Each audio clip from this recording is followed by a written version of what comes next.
Here we go. We're going to start the show right now. We're going to start with Anthony Edwards. Now I'm really low. You knew this was coming when the team was struggling, right? So prior to their win on Friday over the Clippers, they'd lost 4 in a row, 7 of 10.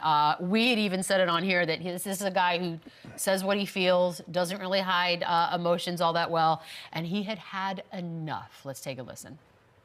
We've been trying to figure this out for the whole year, man. We thought this was, defense was our identity, and it's not looking like it at all. We don't know what our identity right now. Me and Mike was talking about. I think we soft as hell, like as a team, internally. Like, you know what I mean? Like, not to the other team, but like internally, like we soft. Like we can't talk to each other. It's just a bunch of little kids. It's just like we're playing with a bunch of little kids, like everybody, like the whole team. We just can't talk to each other. I mean, it was coming, Lou. What'd you think? You know what? I actually don't mind this. In the way that it's filmed, it looks like somebody's kind of on their phone, sneakily. Almost just like chatting with them. Yeah, I felt like I was eavesdropping. It looks like this wasn't supposed to be. It wasn't an interview. He was just. It talking doesn't look to like somebody. this was supposed to be for the public. So I don't mind a messaging. I got it wrote down in my notes right here. Outside of Mike Conley, who's going to deliver this message? Who's going to be the guy that says this out loud to these guys? And I was okay with the message. I was okay with the tone. It looks like this was something that was supposed to remain behind closed doors. But if it didn't, and it's out to the public, and we're having our opinions on it, I don't mind this messaging at all. My only beef would be, you know, he mentioned that he thought defense was going to be the identity. Right. It isn't. When you guys shoot so many three-pointers, you know, you've changed your identity in how you play.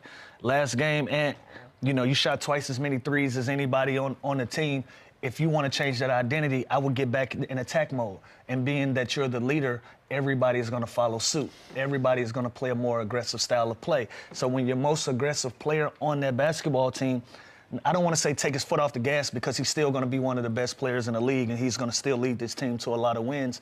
But when he kind of changes his style and he's adding to his bag, which is the three-pointer this year, he's shooting so many, your team is going to follow suit. When you're shooting threes, it's hard to play an aggressive style of basketball like that. So I agree with him, but something has to change as far as the style of play for them to see what they need to see as far as their aggression goes. Yeah, and he made this clear that he doesn't mean physically soft, right? Like he doesn't, obviously they want the defense to be their identity. They're still a top 10 defense, but this means emotionally, this means mentally, like there's no accountability with each other. It kind of stems back to the Rudy Gobert thing, that he wants the ball, he wants touches, how he was pounding into the ball.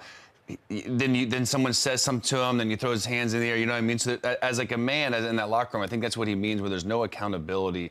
You can't hold each other accountable on certain things that happens within a game or practice. So this isn't a physically soft team. This is just, I think and clearly the team knows it. The team has issues, and this is a team that kind of had such a great year last year. Me and Lou always talk about the timing of that trade. Because he's talking about identity. He's talking about who are we as a group. Exactly, and if Anthony Edwards can't jump Rudy Gobert without him taking it personally, that is soft. Like that is, they should have a relationship, they should have a dynamic to where they can hold each other accountable and not take it personal and leave your feelings at the door. So I think that obviously is what he meant.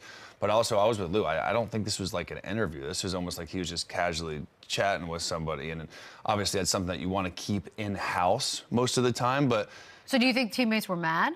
I don't think they were mad because honestly, I think Anthony Edwards has the respect, has the clout. Like he has earned the right to say things like this because outside of Rudy Gobert and Mike Conley, Joe Ingles, this team is a young team, and Anthony Edwards is by far their franchise player, so he has the right to say things like this when their team is struggling. The new guys aren't going to say it. Right. New guys aren't going to say anything, but this I think was a good message from your best player that I have no problem with. And I was gonna say, a lot of times when you hear these type of things and a guy sits down, he does an interview, and he says that the team is soft, when it hits the public, it's already been said privately. Like this has already been a conversation in the locker room. So when I go out and say this, it's no surprise to anybody, a lot of the times. And again, looking at this just from being in the locker room and being around, I know that reporters and the media is now allowed back in the locker room since COVID days.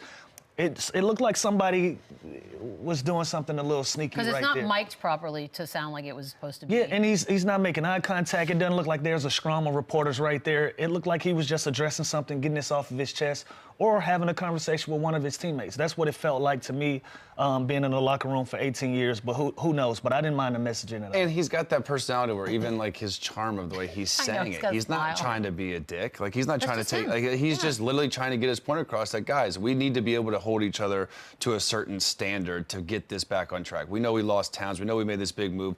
It's still early enough in the season. We can turn this around. But like, come on, let's leave our feelings at the door. Let's be on the same page, and let's not take anything personal. That's why it's so important when you have those relationships, those team dinners, those summer workouts, because you establish the boundaries of the relationship so you don't take anything personal when push comes to shove in the game. So this clearly, they haven't got to that level personally to not be taking things so offensive when it comes to the game time. Like, he does not strike me as the kind of guy where you don't know where he is on any given day emotionally. He's an open book. He's an open book. And the fans also heard a little bit from him as well, because they booed. Back-to-back home losses last week. Fans were booing.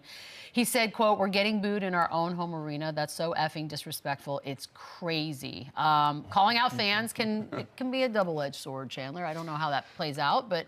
Yeah, I've done this before. Shocking. In Memphis, they were booing me after the first game. I said, listen, I'll treat every home game as if it's a road game. And I don't think that's ever the right thing to do. I think you want to have those fans on your side. You want to be supported by them through thick and through thin. And that's also part of sports. You understand that when you go on a losing streak or you're getting blown out at home, there's probably going to be some boos. And some of the nights you deserve that. But again, I think this comes down to Anthony Edwards. He has that clout, he has that respect of that franchise where he can say things like this. There's certain players that can't, and I understand his frustration, but it's never a good idea to kind of go against the crowd that's facing you. But this is all just frustration. I mean, booing is tough. This is winning cures everything, and they haven't got over that hump yet with this new team, with the addition of Julius, the addition of Dante. They haven't seemed to kind of hit their stride yet. So this is all just frustration that's kind of mounting, and the media coverage and all the expectations that they put on this year from such a successful season last year. It's all just kind of came to a head here. But Anthony Edwards, if anybody can say it, it's him. Yeah. Listen, he's learning, and he's growing into his role as a leader really, really fast. And some of these are going to be valuable lessons, you know. Like, we could start at the top with Minnesota.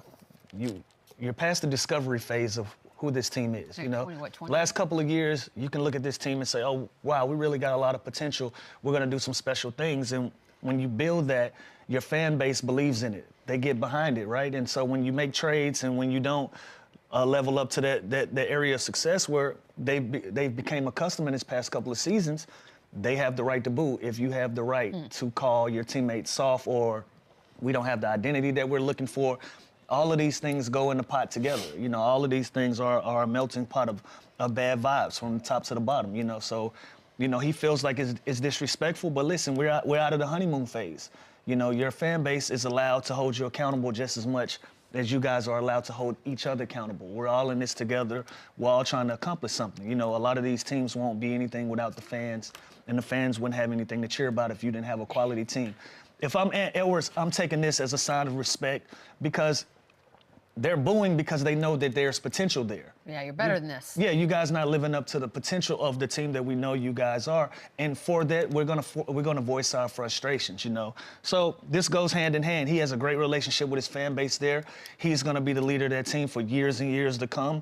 So I'm sure they'll get on the same page. It's been a frustrating week for the Minnesota Timberwolves, but it's all crazy. Like, I've never booed my team. Like, I booed a lot of things and a lot of people in a lot of situations. I've never booed the home team. Yeah. It's very odd to me. It's part of it. And again, I get it. They've been on such a high lately. Remember when they won the play-in or whatever? Pat Beverly stands on the. Yeah. This team is thirsty. This team is excited for a championship and for a great run, and they gave them, you know, a little piece of that last year. So like the expectations. And then they made a trade that is. Then they make this weird trade that hasn't really panned out yet. So the fans are looking at it like we got worse. This is all hell's breaking loose. And Anthony Edwards is sitting there. He's putting the time in. He's putting the work in. He thinks we can figure it out. But also, we are kind of soft internally, and I can't say this to this guy, and this guy's going to take this personally. So there are some issues here. But talent-wise, they still have a chance. They still have time to turn this around. But we talked about that trade. The timing of that trade just never made sense. It just feels very one-sided as far as who won that trade, and it's